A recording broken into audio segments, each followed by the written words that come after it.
یسوع مسیح اپنے شاگردوں کو 3 دفعہ اس ایمان کے بارے میں سکھاتے ہیں، یعنی پہلی پیشن گوئی، دوسری اور پھر تیسری، کہ ضرور ہے کہ ابن انسان دکھ اٹھائے گا، مصلوب ہوگا، مرے گا اور تیسرے روز مردوں میں سے جی اٹھے گا۔ یعنی یہ پیشن گوئی خداوند یسوع مسیح نے پہلے ہی کر دی تھی اور شاگردوں کو بار بار اس سے آگاہ کرتے رہے۔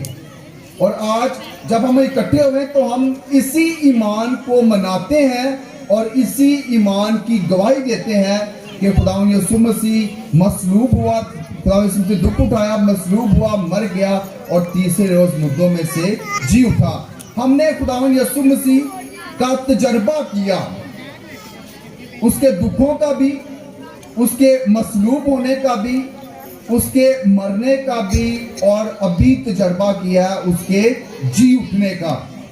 ہم روزوں کے ایام میں خداوند یسوع مسیح کے ساتھ ساتھ چلے،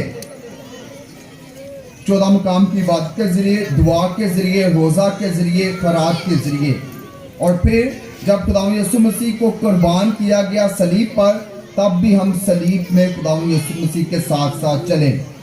یہ ہمارے ایمان کی عکاسی ہے، اور جب خداوند یسوع مسیح مردوں میں سے جی اٹھتے ہیں تو یقیناً سچائی کی جیت ہوتی ہے۔ یقیناً یسوع مسیح کے جی اٹھنے سے گناہوں کی معافی ہوتی ہے۔ یسوع مسیح کے جی اٹھنے سے شیطان کی شکست ہوتی ہے، اور یسوع مسیح کے جی اٹھنے سے موت سے نئی انسانیت میں داخلہ ہوتا ہے۔ یعنی اگر ہم دیکھیں تو یسوع مسیح کے جی اٹھنے سے سب سے پہلا جو عمل ہوتا ہے وہ ہے گناہوں کی معافی۔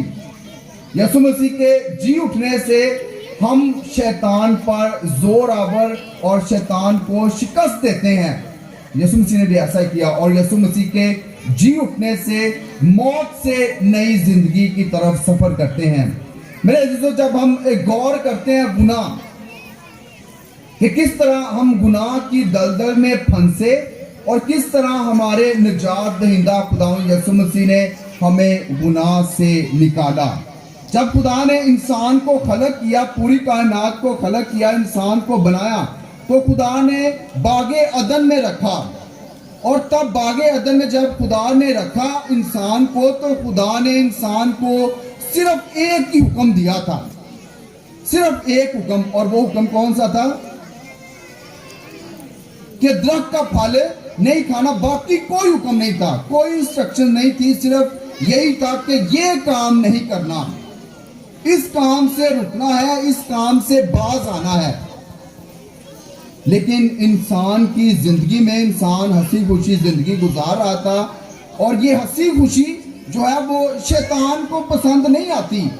جب بھی ہمارے حالات کچھ اچھے ہوں، جب بھی ہم خوشی مناتے ہیں، اگر ساڑھے گھر وہ چار دیگاں بندیاں میں نال ایویں بکرے غصہ چڑھتا پھرے گا، انہوں وکری ٹینشن ہوتی ہے کہ یہ خوشی کیوں منا رہے ہیں، یہ کیوں دیگاں چاڑتے پہ ہیں۔ مطلب یہ ریالٹی ہے کہ جب ہم خوشی میں ہوتے ہیں، سکون میں ہوتے ہیں، تو شیطان کا کام ہے اسی ٹائم آزمائش دے دینا، اسی ٹائم ورگلا دینا۔ اور بعض کا جب ہم ایمان میں مضبوط ہوتے ہیں تو یقیناً ہم جو ہے وہ شیطان کو شکست دیتے ہیں، ہم اس کو شکست دیتے ہیں۔ لیکن اگر ہمارا ایمان کمزور ہے، ڈگمگاتے رہیں گے تو آزمائش میں پڑ جائیں۔ یسوع مسیح پر بھی آزمائشیں آئیں، یسوع مسیح پر بھی آزمائش آئی، لیکن یسوع مسیح نے جو ہے وہ مقابلہ کیا اور فتح یاب ہوا۔ اسی لیے شروع سے ہی ایک خدا نے انسان کو صرف ایک حکم دیا۔ ابھی جب ہم پرانے عہد نامے پر غور کرتے ہیں تو کتنے حکام دیے ہیں موسیٰ کے ذریعے خدا نے؟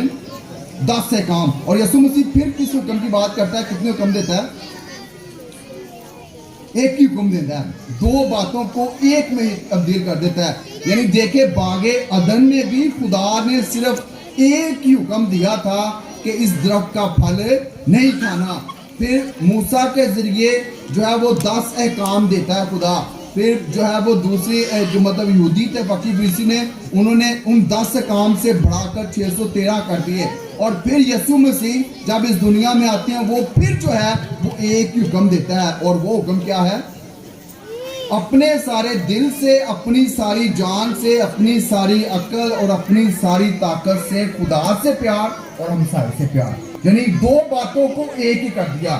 پہلے بھی شروع میں بھی ایک ہی حکم تھا اور ابھی بھی خدا نے ہمیں ایک ہی حکم دیا کہ خدا کی بندگی اور ہمسائے سے پیار۔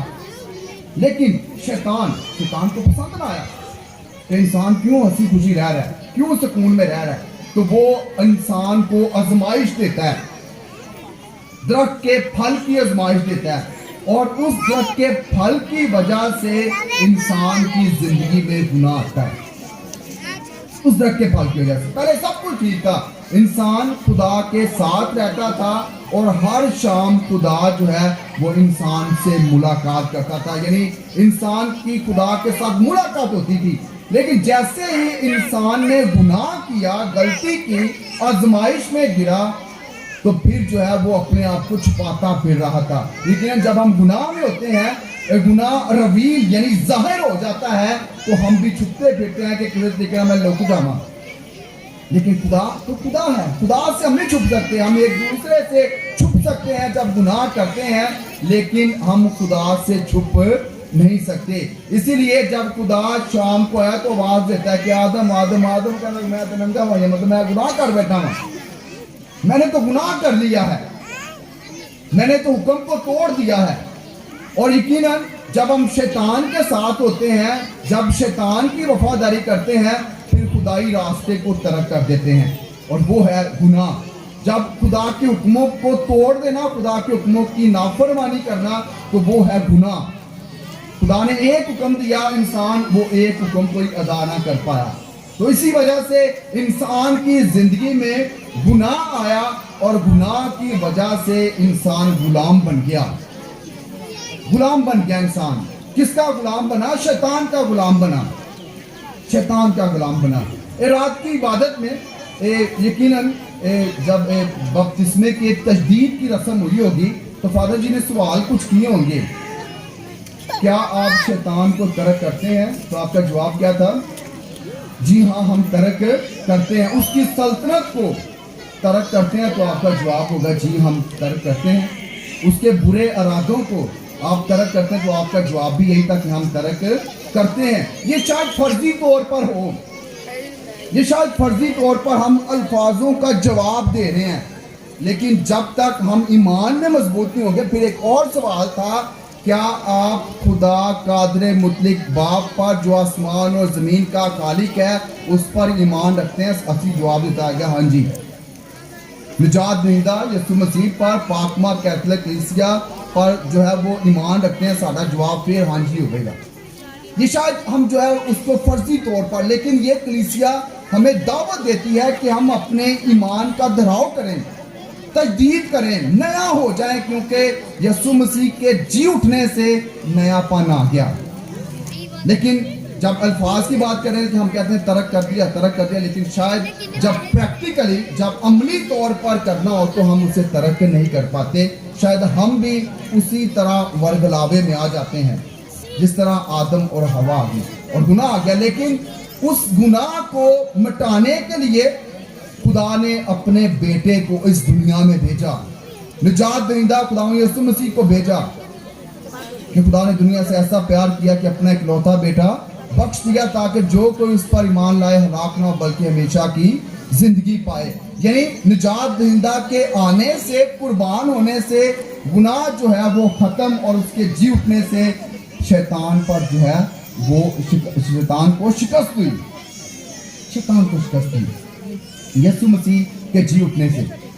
جب خدا یسوع مسیح صلیب پر بھی تھے تو تب بھی ہم دیکھتے ہیں کہ بہت سارے لوگ جو تھے، شیطانی حربے جو تھے، وہ یسوع مسیح کو یہاں پر لے کر آئے، اور انہوں نے یہ سوچ لیا تھا کہ اب اس کا قصہ کہانی جو ہے وہ ختم ہوگی، اور شیطان اینڈ تک، آخر تک خدا یسوع مسیح کے پیچھے پیچھے تھا۔